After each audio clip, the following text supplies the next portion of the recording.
action. Hello everybody, it's Candice Ballard here from North Carolina and Ballard C10 at the one and only C10s in the Valley. SquareBarbie's first time here, and guess what? Look how beautiful the weather is. Look at the monsoon. Look at all.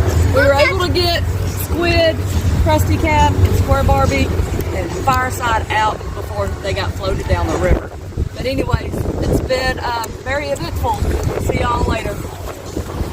And that is it. And that's it for Channel 600 News.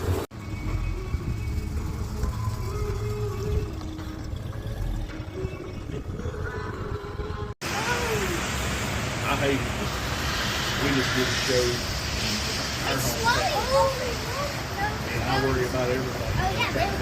He's just trying to break in and get a good day Saturday. Yeah. I thought we were going to have a good day Saturday.